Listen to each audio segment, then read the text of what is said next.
لله وكفى وسلام على عباده الذين اصطفى أما بعد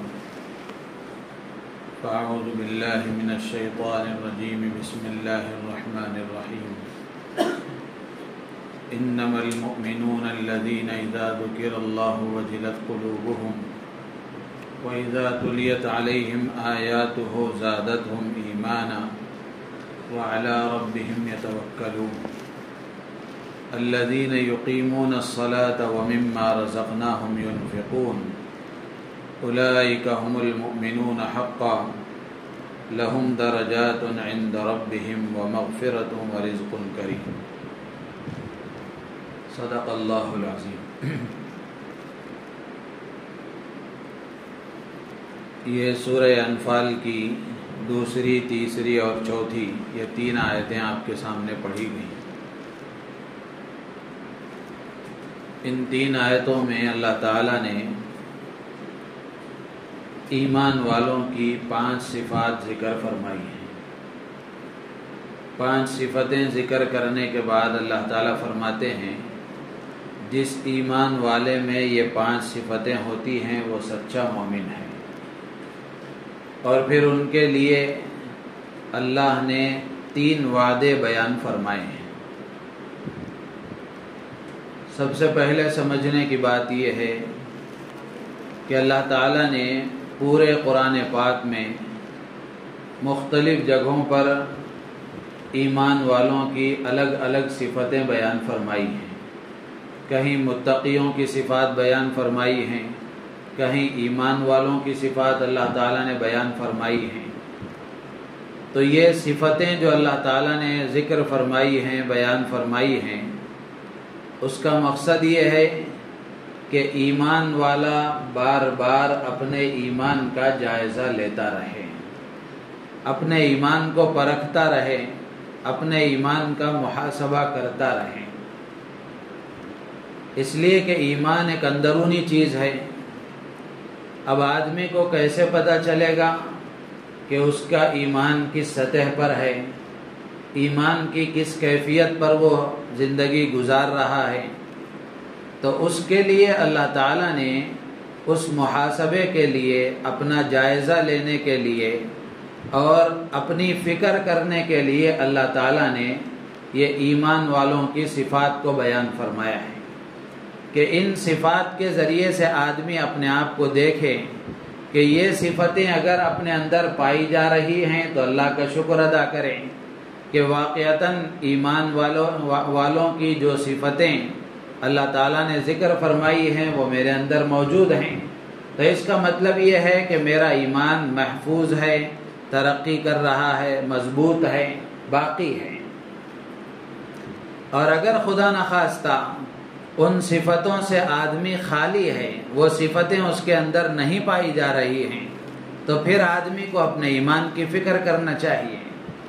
اسی لیے کہا جاتا ہے حاسبوا قبل ان تحاسبوا، اپنا حساب خود کر لو اس سے پہلے کہ تمہارا حساب لیا جائے، اپنا جائزہ خود لے لو اس سے پہلے کہ تمہارا جائزہ لیا جائے، اپنا محاسبہ خود کر لو اس سے پہلے کہ تمہارا محاسبہ کیا جائے۔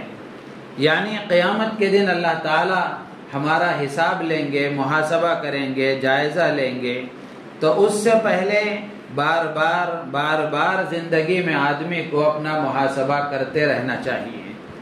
جو آدمی محاسبہ کرتا ہے، جائزہ لیتا ہے، اپنی فکر کرتا ہے، وہ ترقی کرتا ہے۔ ایک تاجر ہے، بزنس مین ہے، اپنے بزنس اور اپنی تجارت کا اگر وہ محاسبہ کرتا رہے کہ میری دکان کھولے ہوئے 1 مہینہ ہو گیا، 6 مہینے ہو گئے، 1 سال ہو گیا، 10 سال ہو گئے، اب آدمی محاسبہ کرتا رہے کہ کیا نفع آیا، کیا نقصان ہوا، کتنی ترقی ہوئی۔ اب آدمی جائزہ لیتا رہے گا تو ترقی بھی سمجھ میں آئے گی، اور اگر کمی کوتاہی ہوئی تو وہ بھی سمجھ میں آئے گی کہ نقصان ہوا ہے، کوتاہی ہوئی ہے۔ جب آدمی کو احساس ہوگا کہ یہاں کوتاہی ہوئی ہے، نقصان ہوا ہے، تو پھر وہ کوتاہی کے اسباب تلاش کرے گا، نقصان کے اسباب تلاش کرے گا کہ کیوں نقصان ہوا، پھر اس کی بھرپائی کرنے کی کوشش کرے گا۔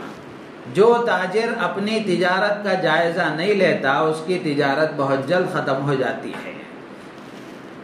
تو بالکل اسی طریقے سے جو آدمی اپنا جائزہ لیتا رہتا ہے، اپنا محاسبہ کرتا رہتا ہے، وہ ترقی پر رہتا ہے، اس کا ایمان محفوظ رہتا ہے، اس کا ایمان ترقی کرتا رہتا ہے۔ جائزہ لینے کا طریقہ یہی ہے کہ قرآن میں اللہ تعالیٰ نے ایمان والوں کی جو صفتیں بیان فرمائی، تقوی والوں کے جو اوصاف بیان فرمائے، اور احادیث میں سرکار دو عالم صلی اللہ تعالی علیہ وسلم نے جو ایمان والوں کے اوصاف اور صفات بیان فرمائی ہیں، ان کی روشنی میں آدمی اپنے آپ کو دیکھتا رہے، اپنا جائزہ لیتا رہے، تو اس سے آدمی کی ترقی ہوگی اور آدمی کی حفاظت بھی ہوگی اور آدمی روز بروز اللہ کے قریب ہوتا رہے گا۔ تو اللہ تعالیٰ فرماتے ہیں، یہ بڑی اہم آیتیں ہیں جو آپ کے سامنے پڑھی گئیں۔ اللہ تعالیٰ فرماتے ہیں انما المؤمنون الذین اذا ذکر اللہ وجلت قلوبہم۔ پہلی صفت اللہ تعالیٰ فرماتے ہیں کہ ایمان والے تو وہ ہیں کہ جب ان کے سامنے اللہ کا نام لیا جائے تو ان کے دل ڈر جائیں، کہ ان کے اندر اللہ کا خوف پیدا ہو جائے، اللہ کی ہیبت پیدا ہو جائے، اللہ کی عظمت سے ان کا دل بھر جائے۔ جب اللہ کا نام آدمی کے سامنے لیا جائے یا آدمی اللہ کا نام لے تو اس کا دل اللہ کی عظمت سے بھر جائے، اس کو یہ خیال آئے اور اس کا یہ احساس ہو کہ اللہ تعالیٰ بڑی عظمتوں والا ہے، بڑی قدرت والا ہے، میرا مالک ہے، خالق ہے، ساری کائنات کا پیدا کرنے والا، ساری کائنات کا تنہا مالک ہے، اور اسی کا حکم چلتا ہے، اس کے حکم کے بغیر ایک پتا بھی نہیں ہل سکتا، اور اگر میں اس کی نافرمانی کروں گا تو وہ مجھے عذاب دے گا، مجھے پکڑے گا۔ تو یہ احساس آدمی کے اندر جاگے، یہ فکر آدمی کے اندر پیدا ہو، اور یہ کیفیت آدمی کے اندر پیدا ہو کہ اللہ کا نام لیا جائے تو اللہ کے نام سے اس کے دل میں ہیبت اور خوف پیدا ہو، یہ مطلوب ہے۔ اسی طریقے سے اللہ کے نام میں ایک اثر یہ بھی ہے اللہ کے نام کا کہ اللہ کا نام جب آدمی لیتا ہے تو اس کے دل کو سکون محسوس ہوتا ہے۔ قرآن میں دوسری جگہ اللہ نے فرمایا الا بذکر اللہ تطمئن القلوب، کہ سنو اللہ کے ذکر سے، اللہ کی یاد سے، اللہ کا نام لینے سے دلوں کو سکون ملتا ہے، دلوں کو سکون ملتا ہے۔ تو اب ان دونوں کو جوڑ کر دیکھیں گے تو اندازہ ہوگا کہ یہاں جو بات ایمان والے کی صفت میں کہی جا رہی ہے کہ اللہ کا نام لیا جائے تو اللہ کا ڈر اس کے اندر پیدا ہو جائے، تو یہ ڈر اس سکون کے خلاف نہیں ہے، اس سکون کے خلاف نہیں ہے، بلکہ یہاں جو ڈر ہے یہ ڈر سے وہ ڈر مراد نہیں ہے جو آدمی شیر کو دیکھ کر ڈرتا ہے، کسی درندے کو دیکھ کر ڈرتا ہے، چیر پھاڑ کھانے والے جانور کو دیکھ کر ڈرتا ہے، یہ ڈر نہیں ہے، بلکہ یہاں جو ڈر مراد ہے وہ ڈر ہے کہ آدمی کے اندر اللہ کی عظمت کی وجہ سے پیدا ہو۔ جیسے آدمی بڑوں کو دیکھتا ہے تو ایک ادب، ایک عظمت پیدا ہو جاتی ہے، ماں باپ کو دیکھتا ہے ایک عظمت پیدا ہو جاتی ہے، استاد کو دیکھتا ہے ایک عظمت پیدا ہو جاتی ہے۔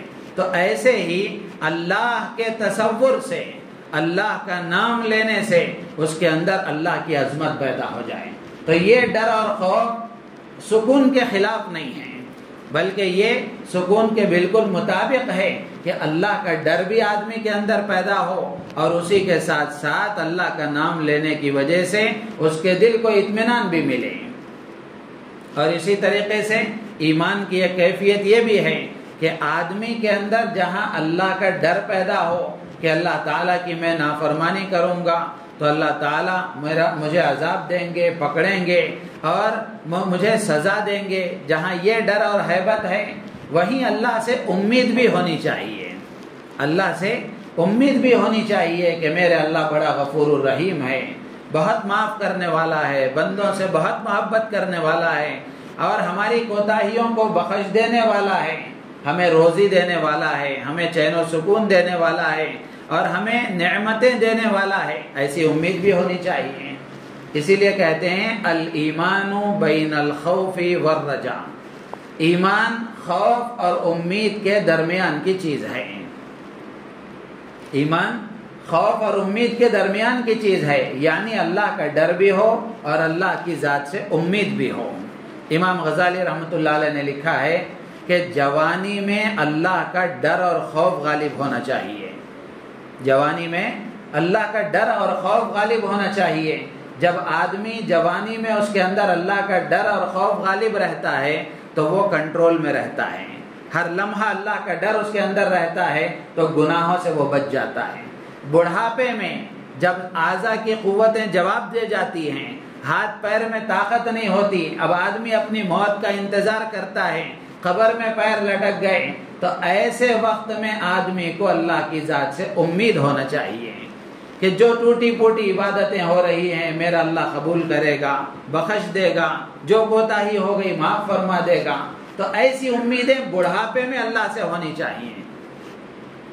تو اس لیے اللہ تعالیٰ فرماتے ہیں کہ ایمان والے کی صفت یہ ہے کہ جب اللہ کا نام لیا جائے تو اس کے اندر اللہ کا ڈر پیدا ہو، اللہ کا خوف پیدا ہو، اور اللہ کا ڈر اور خوف یہ بھی اللہ کی بڑی نعمت ہے، یہ بھی بڑی نعمت ہے۔ حدیثوں میں اس کو مانگنے کا حکم دیا گیا ہے، اور اللہ کے نبی کی مسنون دعاؤں میں ہے کہ اللہ تیرا اتنا ڈر میرے اندر پیدا فرما کہ جس کی وجہ سے میں تیری نافرمانی سے بچ جاؤں۔ یہ ڈر کا اثر ہے، باپ کا ڈر ہوتا ہے بچے کو تو باپ کی بات مانے بغیر نہیں رہتا، نافرمانی نہیں کرتا۔ ماں کا ڈر ہوتا ہے تو ماں کی بات مانتا ہے، اس کے خلاف نہیں کرتا۔ تو ایسے ہی اللہ کا ڈر جب اندر ہوتا ہے تو آدمی اللہ کی نافرمانی نہیں کرتا۔ آج جو دھڑلے سے ہم سے گناہ ہو رہے ہیں، ذرا برابر بھی کوئی خیال نہیں، ذرا برابر بھی احساس نہیں کہ اللہ کی نافرمانی ہو رہی ہے، نمازوں پر نمازیں چھوڑے جا رہے ہیں، جھوٹ پر جھوٹ بولے جا رہے ہیں، غیبت پر غیبت کیے جا رہے ہیں، اور دھوکہ پر دھوکہ دیا جا رہا ہے، وہ اس لیے کہ دل سے اللہ کا ڈر اور خوف ختم ہو گیا۔ جس دن اللہ کا ڈر اور خوف آدمی کے اندر آ جائے گا، آنکھیں وہ دیکھیں گی جہاں دیکھنے کا حکم دیا گیا، کان وہ سنیں گے جن کا سننے کا حکم دیا گیا، زبان وہ بولے گی جو بولنے کا حکم دیا گیا، اور آدمی ویسے زندگی گزارے گا جیسے زندگی گزارنے کا حکم دیا گیا ہے۔ تو اس لیے یہ پہلی صفت ہے۔ اب ہم میں سے ہر ایک آدمی کو فکر کرنا چاہیے کہ میری زندگی کیسے گزر رہی ہے، کیا یہ صفت میرے اندر ہے؟ ہر آدمی بیٹھ کر تنہائی میں غور کریں۔ دوسری صفت اللہ تعالیٰ فرماتے ہیں وَإِذَا تُلِيَتْ عَلَيْهِمْ آيَاتُهُ زَادَتْهُمْ إِيمَانًا، کہ جب ان کے سامنے ہماری آیتیں قرآن پڑھ کر سنایا جاتا ہے تو ان کے ایمان میں اضافہ ہو جاتا ہے، ان کے ایمان میں اضافہ ہو جاتا ہے کہ اللہ کا کلام سن کر آدمی کے ایمان میں اضافہ ہوتا ہے، ایمان کے نور میں ترقی ہوتی ہے، ایمانی قوت میں ترقی ہوتی ہے۔ اور یہ بات مسلم ہے، یہ بات مسلم ہے کہ آدمی اعمال صالحہ کرتا رہتا ہے، نیک کام کرتا رہتا ہے، اللہ کا کلام پڑھتا رہتا ہے، سنتا رہتا ہے، تو اس سے اس کے ایمان میں ترقی ہوتی ہے۔ ایمان میں ترقی ہونے کا مطلب یہ ہے کہ آدمی کو نیک اعمال کا شوق پیدا ہوتا ہے، نیک اعمال میں اس کا دل لگتا ہے، اور نیک اعمال کے چھوٹ جانے پر افسوس ہوتا ہے، گناہ کے ہو جانے پر افسوس ہوتا ہے، اور گناہ سے نفرت ہو جاتی ہے آدمی کو کہ اللہ کی نافرمانی مجھ سے ہو گئی۔ یہ افسوس اور یہ غم یہ ایمان کی علامت ہے، یہ ایمان کی علامت ہے۔ حدیث میں اللہ کے نبی نے فرمایا الذین اذا احسنوا استبشروا واذا ساءوا استغفروا۔ اللہ کے نبی سے پوچھا گیا ایمان والا کون ہے، تو اللہ کے نبی نے علامت بیان فرمائی کہ جب اس سے کوئی نیک کام ہوتا ہے تو وہ خوش ہو جاتا ہے کہ آج مجھ سے اللہ کی فرمانبرداری ہو گئی، ایک نیک کام ہو گیا، ایک غریب کی میں نے مدد کر دی، 2 رکعت نفل میں نے پڑھ لی، آج تہجد میں نے پڑھ لی، آج میں آنکھوں کے غلط استعمال سے بچ گیا، آج میں نے ماں باپ کو خوش کر دیا، آج میں نے بیوی کو تکلیف نہیں دی، آج میں نے بچوں کے ساتھ وقت گزارا، بچوں کا دل بہلایا۔ یہ بھی سنت ہے، یہ بھی سنت ہے۔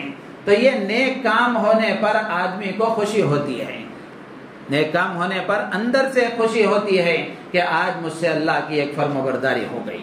وَإِذَا سَاءُوا اسْتَغْفَرُوا، اور جب اس سے اللہ کی نافرمانی ہوتی ہے تو وہ فوراً شرمندہ ہو کر اللہ سے معافی مانگتا ہے، تو یہ علامت ہے ایمان ہونے کی، یہ علامت ہے ایمان ہونے کی۔ تو ایمان میں ترقی ہوتی ہے، ایمان میں اضافہ ہوتا ہے۔ ایمان میں اضافہ ہونے کا مطلب یہ ہے کہ آدمی کا دل نیک کاموں میں لگتا ہے، نیک کاموں سے طبیعت مانوس ہو جاتی ہے، نماز کا آدمی عادی ہو جاتا ہے، تلاوت کا عادی ہو جاتا ہے، گناہوں سے بچنے کا عادی ہو جاتا ہے، سچ بولنے کا عادی ہو جاتا ہے، جھوٹ سے بچنے کا عادی ہو جاتا ہے، غیبت سے بچنے کا عادی ہو جاتا ہے، بیوی کو تکلیف دینے سے بچ جاتا ہے، ماں باپ کو خوش کر کے خوش ہوتا ہے، اولاد کو خوش کر کے خوش ہوتا ہے۔ تو یہ چیزیں اس کے اندر پیدا ہو جاتی ہیں، تجارت حلال ہو جاتی ہے، دھوکہ نہیں دیتا اور جھوٹ نہیں بولتا، یہ چیزیں اس کے اندر پیدا ہو جاتی ہیں۔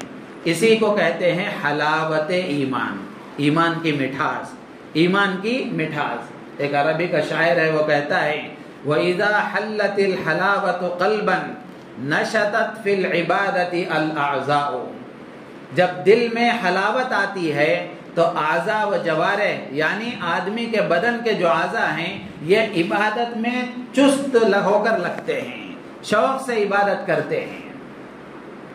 تو اس لیے اللہ تعالیٰ فرماتے ہیں کہ یہ ایمان والوں کی دوسری صفت ہے کہ جب ان کے سامنے اللہ کا کلام پڑھا جائے تو ان کے ایمان میں اضافہ ہو جائے۔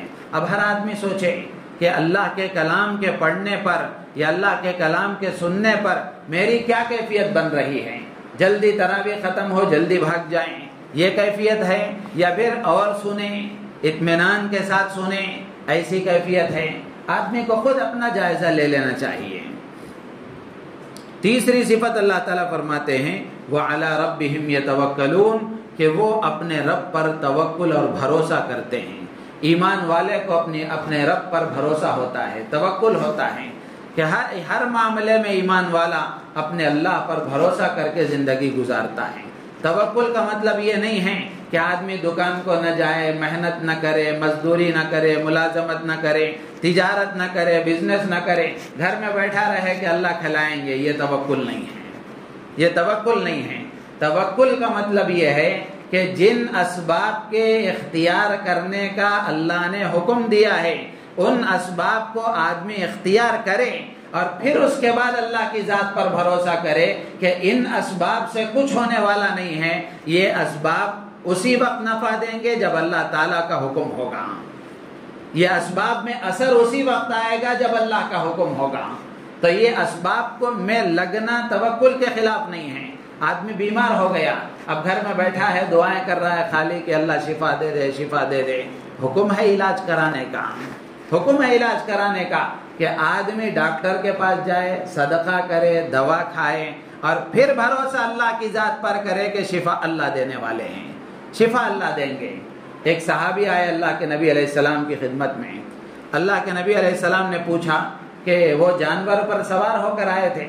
اللہ کے نبی نے پوچھا کہ جانور کہاں چھوڑ کر آئے ہیں؟ تو انہوں نے کہا اللہ کے بھروسے پر چھوڑ کر آیا ہوں۔ اس کو باندھا کہ نہیں باندھا؟ اللہ کے نبی نے پوچھا تو انہوں نے کہا نہیں باندھا۔ تو اللہ کے نبی نے فرمایا قید و توکل، پہلے جا کر اسے باندھو پھر اللہ پر بھروسہ کرو۔ آدمی 20 روز راستے پر گاڑی چھوڑ کر آ جائے اور اس پر چابی بھی لگا کر پورا لاک کھلا رکھ کر آئے اور یہ کہ اللہ اس کی حفاظت کریں گے، اب وہ گم ہو جائے تو آدمی اللہ سے کہے کہ تجھ پر میں نے بھروسہ کیا تھا، میری گاڑی چلے گئی، تو یہ توکل کے خلاف کام ہے۔ توکل یہ ہے کہ آدمی اسباب کو اختیار کرے اور ان اسباب میں اثر اللہ کی ذات کی طرف سے آتا ہے، اللہ کے حکم سے آتا ہے، یہ یقین کرے۔ تو اللہ فرماتے ہیں کہ ایمان والا اللہ کی ذات پر بھروسہ کرتا ہے۔ اللہ کی ذات پر جس کو بھروسہ ہوتا ہے وہ چاہے کتنے ہی سخت حالات ہوں اس میں پریشان نہیں ہوتا، اس میں پریشان نہیں ہوتا۔ جس کو اللہ کی ذات پر بھروسہ نہیں ہوتا وہی آدمی پریشان ہوتا ہے۔ تو ایمان والے کی علامت بتائی گئی۔ اور چوتھی صفت اللہ فرماتے ہیں الذین یقیمون الصلاۃ، نماز قائم کرتے ہیں۔ اللہ نے یہ نہیں کہا کہ نماز پڑھتے ہیں، بلکہ اللہ کہتے ہیں نماز قائم کرتے ہیں۔ نماز پڑھنا الگ ہے، نماز قائم کرنا الگ ہے۔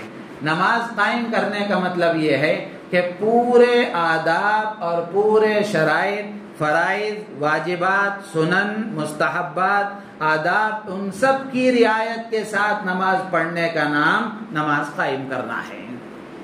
اگر اس میں کچھ بھی کوتاہی ہو گئی اسے نماز پڑھنا تو کہیں گے، نماز قائم کرنا نہیں کہیں گے۔ اور قرآن پاک میں اللہ نے جو نماز کا اثر بیان فرمایا، ان الصلاۃ تنہا عن الفحشاء والمنکر، کہ بے شک نماز روکتی ہے بے حیائی اور بری باتوں سے، یہ وہ نماز ہے جو نماز قائم کرنے والی ہے، جو اصول و آداب کے ساتھ پڑھی جائے، دھیان اور توجہ کے ساتھ پڑھی جائے، تو وہ نماز آدمی کو برائی سے بچاتی ہے۔ اب آدمی سوچتا ہے کہ 50 سال سے تو نماز پڑھ رہا ہوں، جھوٹ نہیں چھوٹا، 50 سال سے نماز پڑھ رہا ہوں، آنکھوں کے غلط استعمال سے نہیں بچا، تو اس کا مطلب یہ ہے کہ وہ نماز نہیں ہے۔ اس لیے کہ اللہ کا فرمان تو غلط نہیں ہو سکتا۔ قرآن میں اللہ نے 2 جگہ فرمایا، وَمَنْ أَصْدَقُ مِنَ اللَّهِ حَدِيثًا وَمَنْ أَصْدَقُ مِنَ اللَّهِ قِيلًا، کہ اللہ سے زیادہ اپنی بات میں سچا کون ہو سکتا ہے؟ اللہ خود کہتے ہیں۔ تو اللہ فرماتے ہیں نماز روکتی ہے گناہ سے، ہماری نماز نہیں روک رہی ہے، تو اس کا مطلب یہ ہے کہ ہماری نماز نہیں ہے۔ تو ہمیں اپنی نماز کو درست کرنے کی فکر کرنا چاہیے، چھوڑنا نہیں، ہوتا نہیں جاتا نہیں ہے، ایسا نہیں، اس کو درست کرنے کی فکر کرنا چاہیے، روز بروز اچھے سے اچھے نماز پڑھنے کی کوشش کرنا چاہیے۔ تو نماز کو قائم کرنا یہ ایمان والے کی علامت ہے، اور یہ نماز ہی آدمی کے اللہ سے تعلق کی علامت ہے، اللہ سے تعلق کی علامت ہے۔ جو 5 وقت کی نماز پابندی کے ساتھ پڑھتا ہے، علامت ہے اس بات کی کہ اسے اپنے اللہ سے تعلق ہے۔ اذان پر فوراً بھاگے آتا ہے تو اس کا مطلب یہ ہے کہ اسے اللہ یاد آتا ہے، اللہ کا حکم یاد آتا ہے، اللہ سے تعلق مضبوط ہے اس کا، اس لیے وہ نماز پڑھ رہا ہے۔ تو اس لیے اللہ سے تعلق کا اظہار کرنے کے لیے یا اللہ سے تعلق کو بڑھانے کے لیے نماز کا آدمی کو پابند ہونا ضروری ہے۔ اور اللہ کے نبی علیہ السلام نے حدیثوں میں نماز کے فضائل بھی بیان فرمائے اور نماز کے چھوڑنے پر وعیدیں بھی بیان فرمائی۔ کیسی وعیدیں؟ بین العبد و بین الکفر ترک الصلاۃ، کہ ایمان والا ہے تو نماز پڑھے گا، اگر ایمان نہیں ہے تو وہ نماز چھوڑ دے گا۔ ایمان اور کفر کے درمیان نماز چھوڑنے کا فرق ہے۔ تو اس کا مطلب یہ ہے کہ آدمی نماز چھوڑنے کا عادی ہو گیا ہے، تو اس کا مطلب یہ ہے کہ وہ کفر کے راستے پر پڑ گیا ہے، کفر کے راستے پر پڑ گیا ہے۔ اللہ حفاظت فرمائے، ایک نہ ایک دن وہ منزل تک پہنچ جائے گا، ایک نہ ایک دن وہ منزل تک پہنچ جائے گا۔ جو آدمی نماز کا پابند ہوتا ہے شیطان بھی اس سے ڈرتا ہے، جو نماز کا پابند نہیں ہوتا شیطان اس کو یہ سمجھتا ہے کہ یہ تو میرا لقمہ ہے، اسے میں جیسا چاہے استعمال کر سکتا ہوں، جب چاہے کھا سکتا ہوں، جب چاہے استعمال کر سکتا ہوں۔ تو اس لیے نماز مضبوط ہونی چاہیے، نماز کا آدمی کو پابند ہونا چاہیے۔ 5ویں چیز اللہ تعالیٰ فرماتے ہیں وَمِمَّا رَزَقْنَاهُمْ يُنْفِقُونَ، کہ جو کچھ ہم نے ان کو دیا ہے اس میں سے خرچ کرتے ہیں۔ اللہ تبارک و تعالیٰ بھی جو تعبیر اللہ نے بیان فرمائی ہے اس میں آدمی کی عقل کو اللہ نے ٹھیک کر دیا ہے۔ اللہ کیا کہتے ہیں کہ تمہارے مال میں سے خرچ کرو، اللہ یہ نہیں کہہ رہے ہیں ہم نے جو تمہیں دیا ہے اس میں سے تھوڑا خرچ کرو، جو ہم نے تمہیں دیا ہے اس میں سے تھوڑا خرچ کرو۔ تو اس میں آدمی کے عقل کو اللہ نے ٹھیک کر دیا ہے کہ خرچ کر کے احسان جتانے کا کوئی مطلب ہی نہیں ہے، تم خرچ کر کے مجھ پر احسان نہیں کر رہے ہو بلکہ میرے دیے ہوئے میں سے بھی تھوڑا دے رہے ہو، پورا میں نہیں مانگ رہا ہوں۔ کس میں خرچ کرنا ہے؟ اگر صاحب نصاب ہے تو آدمی زکوٰۃ ادا کرے، زکوٰۃ میں خرچ کرے، اور زکوٰۃ کے علاوہ میں بھی مال میں بہت سارے حقوق ہیں۔ اللہ کے نبی علیہ السلام نے حدیث میں فرمایا کہ مال میں زکوٰۃ کے علاوہ اور بھی حقوق ہیں۔ کیا حقوق ہیں؟ کہ آدمی اگر صاحب اس کے پاس اتنا پیسہ ہے کہ وہ حج کر سکتا ہے، عمرہ کر سکتا ہے، تو حج و عمرہ مال کا حق ہے، قربانی اور صدقہ فطر ہے۔ اور اسی طریقے سے ایک بات یہ ہے کہ اگر آدمی صاحب ثروت ہے، مالدار ہے، خوشحال اللہ نے اسے رکھا ہے، تو اس کے رشتہ داروں میں جو غریب ہیں، جو مجبور ہیں، ضرورت مند ہیں، ان کے ہاتھ پیر مضبوط کرنا وہ بھی اس کی ذمہ داری ہے۔ اللہ نے اس کو مال اس لیے نہیں دیا کہ یہ عیاشی کرتا رہے اور وہ غریب اپنی غربت میں مرتا رہے، بلکہ اللہ نے اس کو مال اس لیے دیا ہے، کسی کو اونچا کسی کو نیچا اللہ نے اسی لیے بنایا ہے تاکہ اونچا آدمی نیچے کا خیال کرے اور انسانیت کی ہمدردی باقی رہے۔ تو اس لیے اپنے رشتہ داروں میں دیکھنا چاہیے. صرف وقتی طور پر کوئی 500,000 روپے دے کر احسان نہیں کرنا چاہیے، بلکہ کوئی ضرورت مند ہے، کسی کی مجبوری ہے، حالت اس کی نازک ہے، تو اتنا اس کو دینا چاہیے کہ وہ پھر دوبارہ دینے والا بن جائے، لینے والا نہ بنے. اللہ نے آپ کو دیا ہے تو آپ دوسروں کو اتنا دیں کہ وہ بھی دینے والا بن جائے. عموماً ہوتا کیا ہے، زکوٰۃ میں 500 روپے اسے دے ڈالے، 1,000 روپے اسے دے ڈالے. اب وہ 500,000 اس کے کیا کام آئیں گے؟ اگر ہر خاندان کے مالدار افراد اپنے خاندان کی فکر کر لیں، اللہ کی ذات سے امید ہے کہ غربت کا بڑا مسئلہ حل ہو جائے گا. لیکن ہم دیکھ لیں، مالدار ہے، ان کے موبائل، ان کی سواریاں، ان کے کھانے، ان کے کپڑے اتنے عمدہ سے عمدہ ہیں، اور خود اپنے گھر کے افراد میں ہی دیکھ رہے ہیں، بہن ہے، بھائی ہے، چچا زاد بھائی ہے، تایا زاد بھائی ہے، مامو زاد بھائی بہنیں ہیں، ان کی حالت نازک ہے، ان کا خیال تک بھی نہیں آتا. جبکہ اپنے رشتہ داروں میں جو کمزور ہیں، اللہ نے جو مال ہمیں دیا ہے، امام خصاف رحمۃ اللہ علیہ نے کتاب النفقات میں لکھا ہے کہ اگر صاحب ثروت آدمی، مالدار آدمی ہے، تو اس کے غریب رشتہ داروں کی غربت کو دور کرنے کے لیے اپنے مال سے ان کی مدد کرنا، یہ بھی اس پر واجب ہے، یہ بھی اس پر واجب ہے. تب ہم دیکھ لیں اپنا ہر ایک آدمی غور کر کے دیکھ لے کہ ہمارا کیا حال ہے. تو یہ 5 صفتیں بیان کرنے کے بعد اللہ نے مہر لگائی ہے. اللہ تعالیٰ سیل لگاتے ہیں، مہر لگا کر کہتے ہیں اولئک هم المؤمنون حقا، یہ لوگ سچے مومن ہیں.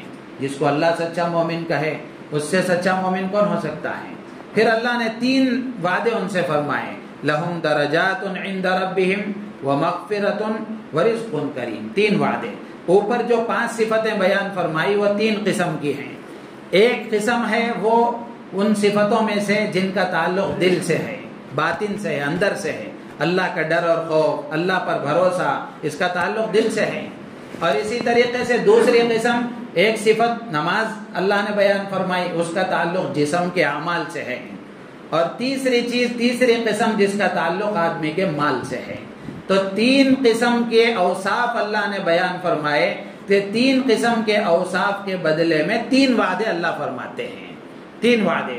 جو دل میں اللہ کا خوف رکھتا ہے، اللہ پر بھروسہ رکھتا ہے، اس کے درجے اللہ بلند فرماتے ہیں. جو نماز کا پابند ہوتا ہے، اللہ تعالیٰ اس کے گناہوں کو معاف فرماتے ہیں. جو مال خرچ کرتا ہے، اللہ کے دیے ہوئے مال کو صحیح استعمال کرتا ہے، اللہ کے ضرورت مند بندوں پر لگاتا ہے، اللہ تعالیٰ اسے عمدہ رزق عطا فرماتے ہیں. رزق کریم، عمدہ رزق. یہ عمدہ رزق کا تعلق آخرت سے بھی ہو سکتا ہے.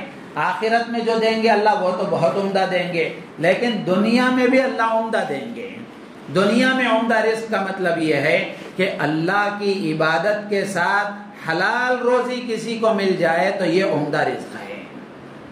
اللہ کی عبادت کے ساتھ جس کو حلال روزی مل جائے یہ عمدہ رزق ہے. اچھے سے اچھا پیسہ آ رہا ہے لیکن نمازیں غائب ہیں، جھوٹ چل رہا ہے، سود چل رہا ہے، دھوکہ چل رہا ہے، تو یہ عمدہ رزق نہیں ہے. اللہ کی نافرمانی کے ساتھ جو رزق آتا ہے یہ عزت والا رزق نہیں ہے، ذلت والا رزق ہے. اللہ فرماتے ہیں جو سچے ایمان والے ہوں گے اللہ انہیں عزت کی روزی دیں گے. عزت کی روزی کون سی؟ اللہ کی عبادت کے ساتھ حلال روزی کسی کو مل جائے.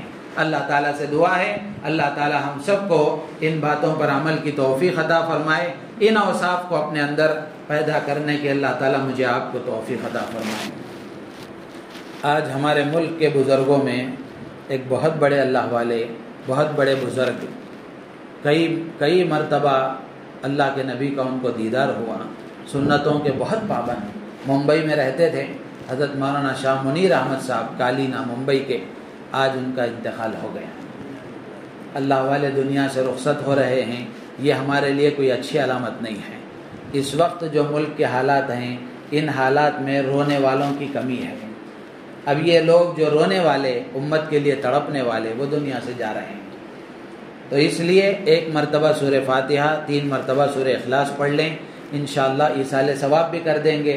حضرت ایسے موقعوں پر کہا کرتے تھے، کسی کا انتقال ہو جاتا تو ایسے موقعوں پر کہا کرتے تھے کہ بھائی یہ ادلا بدلے کی دنیا ہے، مولانا منیر صاحب کا جملہ ہے، یہ ادلا بدلے کی دنیا ہے۔ آج آپ کسی کے لیے ایصال ثواب کریں گے، کل کو تم دنیا سے رخصت ہو جاؤ گے، اللہ ایسے لوگوں کو پیدا کریں گے جو تمہارے لیے ایصال ثواب کریں گے۔